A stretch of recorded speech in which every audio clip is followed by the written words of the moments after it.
The top stories. Police report a big drop in robberies. Driver escapes serious injury after car runs off road. And it's not quite step aside Lewis, but a woman driver is set to rev it up at Bushy Park. Welcome to Nation News for Wednesday, May the 14th, 2014.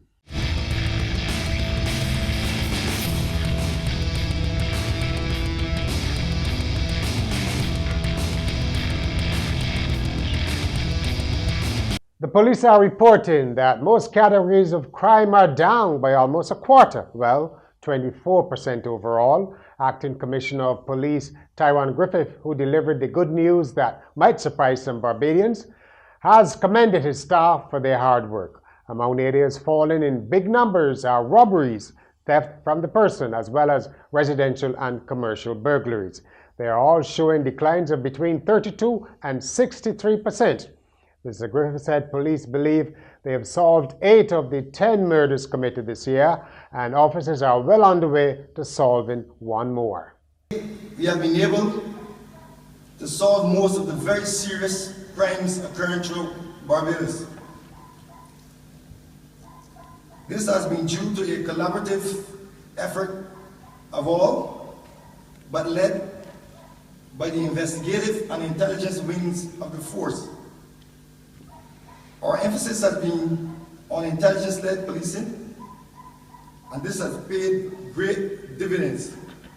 A 2-year police recruitment gap is coming to an end as close to 90 applicants are being vetted to commence training, which will see the successful candidates graduate early next year. Speaking to the issue of recruitment at the AGM of the Police Association, Home Affairs Minister Adriel Brathwaite announced that classes for trainees will resume in September in borrowed facilities.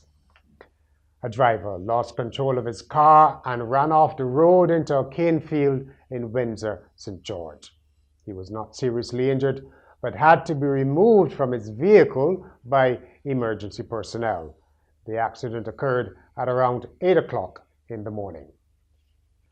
The Barbados government is turning to the private sector to help it upgrade a number of its troubled buildings in the World Heritage Area, historic Bridgetown and its garrison. According to Prime Minister Frundle Stewart, some of these buildings, which are in need of repairs, are to be leased to the private sector at minimal cost for 20 to 25 years.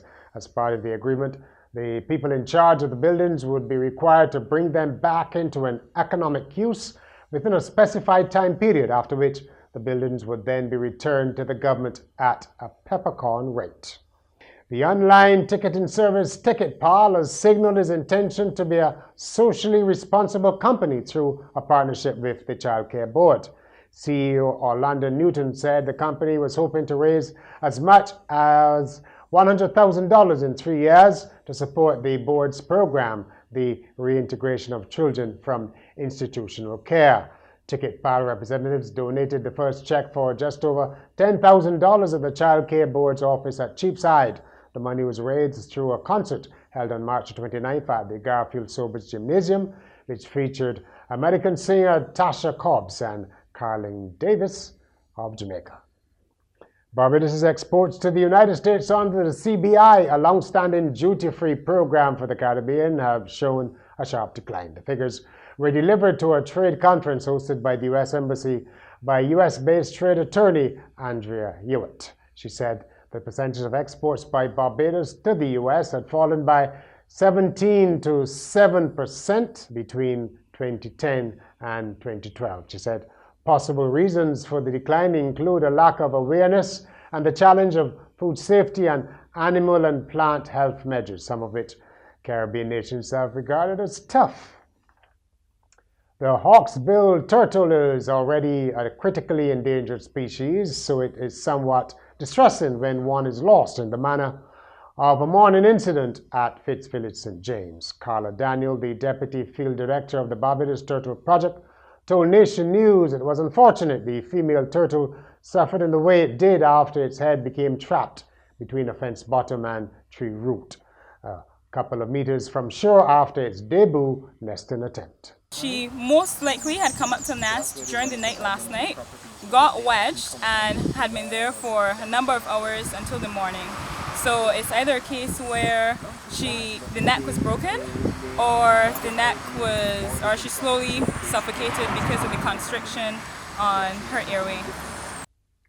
It was Careers Day for students at the St. George Secondary School. They received advice and guidance on a variety of careers and vocations. Exhibitors included the Postal Service, the Fisheries Department, and the always popular Royal Barbados Police Force. In sport, history will be made in Barbados this weekend in Red Bull Global Rallycross, which is part of the Top Gear Festival. New Zealand's Emma Gilmore is set to become the American Rallycross Series' first ever woman driver as part of the Rees Millen Racing Hyundai stable. On her website, the three-time runner-up in the New Zealand Rally Championship says she can't wait to make her rallycross debut at Bushy Park. Global Rallycross pits small production-based cars against each other in door-to-door racing featuring dirt, asphalt, and tabletop jumps. In netball, St. Michael's School scored 2 victories against Lodge on Monday in the secondary schools netball league competition. In the under-15 division, St. Michael won 26-16 at Martindale's Road as Zoe Trotman led the way with 16 goals. St. Michael edged Lodge 6-5 in the under-13 division. Get the full details of the other winners in the schools league in Thursday's Daily Nation. It's Pinelands versus Cougars again. Smalta Pinelands will take on Cougars in the first round of the playoffs in Premier League basketball, and they will already feel they have an edge after beating Cougars 111-50 on Tuesday night at the Wilde Gym in the regular season finale. The postseason gets underway on Thursday night at the Wilde Gym at the Garfield Sobers Complex. The defending champions Lumber Company Lakers LSC will play the Cavs in the late game. And finally, a city council in the American state of Tennessee has begun the process of buckling down on baggy pants. The City Council of Pikeville unanimously approved an ordinance that would make individuals who wear their pants more than 3 inches below the top of their hips guilty of public indecency. Offenders will be forced to pay at least $25 after their first offense and not more than $50 for subsequent offenses. According to the ordinance, the city of Pikeville finds the exposure of a person's buttocks and genital area or undergarments is offensive and indecent. And, quoting here, there is evidence that indicates that wearing sagging pants is injurious to the health of the wearer as it causes improper gait. That's Nation News this Wednesday. It's available on our YouTube channel, on Facebook, Twitter, and on our website, nationnews.com.